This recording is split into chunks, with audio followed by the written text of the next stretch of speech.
Now, we know Bridgerton won't be returning for a little while, and yes, we also know that the focus for next season will be another Bridgerton sibling, but let's go back to Daphne and Simon for today's video, and the big question is, will Daphne and Simon welcome a second child in Bridgerton Season 3? That's for you to find out in today's video. Plus, get to know all the other details you need to know about this beloved couple, so tune in for more. So let's get into it. Will we see baby number 2 from Simon and Daphne? The Netflix series Bridgerton, produced by Shondaland, is a passionate love story set in England during the Regency era. The wealthy Bridgerton siblings, members of London's high society, are the focus of the plot. The sexy, steamy show's first season is about Daphne Bridgerton's romance with the handsome Duke of Hastings, Simon Basset. Despite marrying a woman who has expressed a strong desire to have children, the Duke spends the majority of the first season putting his pride ahead of romance and making a solemn vow that he will never have children. After a prolonged period of difficulty in their marriage, the couple finally gave birth to a son at the end of the first season of Bridgerton. Fans now want to know if Simon and Daphne will have any more children. For those of you who didn't read the book, Simon and Daphne had 5 children. Because Bridgerton has altered the books, it is impossible to predict the number of additional children Simon and Daphne will have or their gender. In the final episode of Bridgerton's first season, after the reign, Simon and Daphne gave birth to their first child, a boy. The couple then chooses a name that starts with A to continue the Bridgerton family tradition of naming children alphabetically. In the second season, Daphne casually reveals the name of her son, Augie, demonstrating that they adhered to Simon's wish to keep the Bridgerton family tradition of naming children alphabetic. Simon and Daphne's first child is a girl named Amelia in Julia Quinn's The Duke and I, the first book that served as the basis for the Netflix show. This is just one of many ways that the Bridgerton TV show goes against the book series. In The Duke and I, Simon and Daphne eventually have 5 children, Amelia their first, followed by Belinda and Caroline, their daughters, and David and Edward Hastings, their son. Simon is forced to separate his role as a parent from that of his own father when their first son, David, is born, and he soon discovers that he loves his son just as much as his 3 daughters do.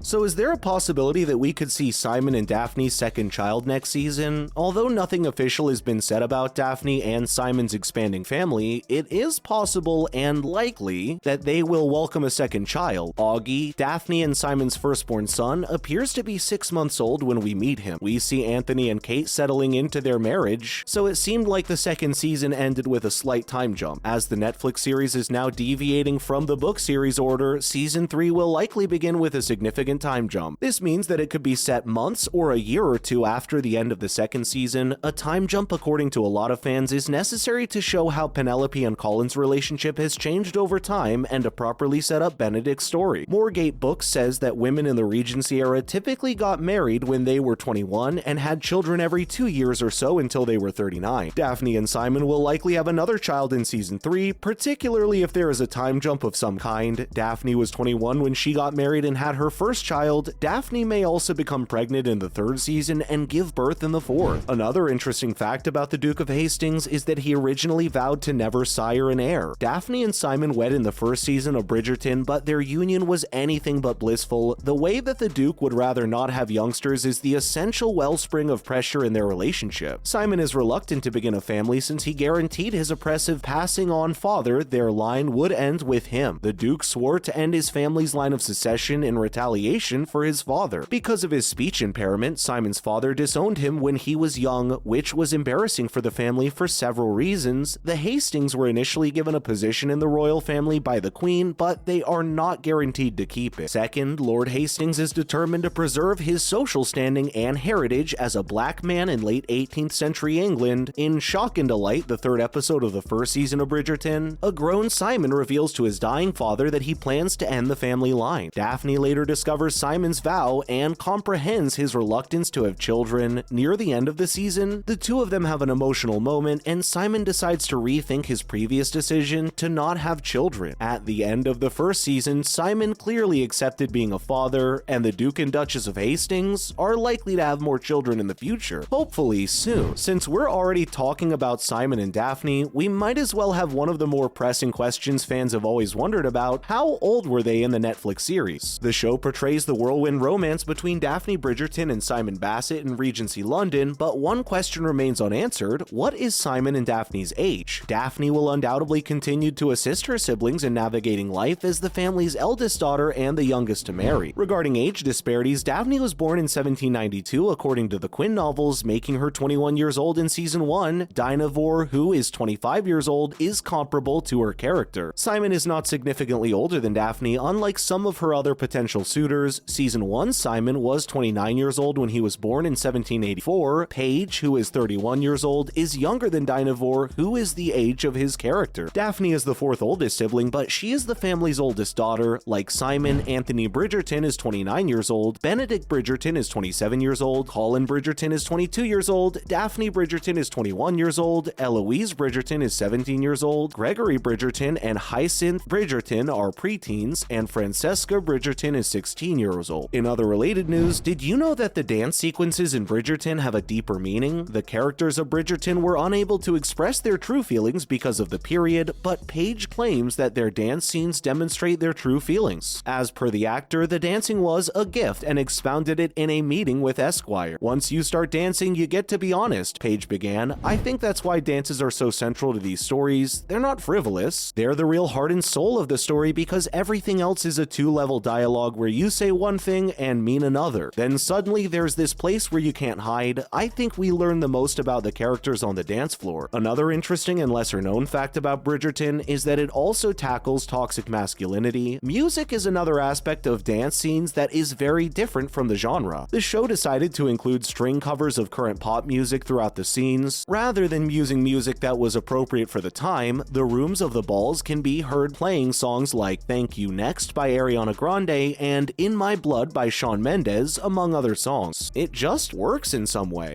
Scenes are the main feature that sets Bridgerton apart from other films in the genre. Paige depicted the series as funnier, faster, wittier, and unshamedly sexier due to that perspective. He is also aware of the time's inherent misogyny. Paige asserts that they are narrating the story from the perspective of 4 feminism waves that have occurred since the genre's inception. However, the literary scene underwent a revolution even at that time, with Jane Austen taking over for Mary Shelley. This feminist wave entered the fictional world and influenced how these archetypes are viewed. The actor's character, Simon, is an alternate sort of driving man too. His backstory reveals the emotional abuse he received from his father as a child, which shaped his adult behavior and his desire to never marry. Paige enjoys the character's abilities to unravel his past and reveal his vulnerability. Quote, "One of the most exciting things about this project was to deconstruct what's perceived as masculine strength because that is a conversation we're having right now," Paige explained. "We're asking what masculinity is, and a lot of it is letting go of this constant projection of dominance." Simon holds an utterly self-destructive grudge, and the only way to defeat that is to release vulnerability. We're still trying to figure out how to let men be vulnerable, to realize their strength in vulnerability, and that it's how you fill out the circle of masculinity. So now let's talk about season 3. Is it true that Netflix will split season 3 into 2 parts? Is it possible for the aforementioned streaming service to divide the series in half? The concept of this probably seems rather absurd on the surface. However, they have recently been doing this more and more frequently. Take Stranger Things 4 recently, which circulated its last episodes separate from the main sizable piece. In the meantime, the 4th season of You will be divided into 2 distinct parts, with the second one airing a month after the first. The final 10 episodes of season 4 of Manifest, on the other hand, will be available sometime next year. So what are the advantages of carrying out this behavior? Money is the simple answer, particularly if you are subscribing to a particular show. They would prefer that subscribers subscribe for 2 months rather than 1. We do not believe that Netflix will ever want to abandon its binge-watching strategy, primarily because it is a component of its claim to fame and what initially made them successful in this market. With that said, we're wrapping up today's episode about the first Bridgerton couple, Simon and Daphne. So what do you think will happen to these two in season 3? Let us know what you think in the comment section below. Thank you so much for watching today's video, and before you go, don't forget to leave a like and subscribe to our channel with the notification bell on for more videos like these. Thank you so much for watching, and we'll see you next time.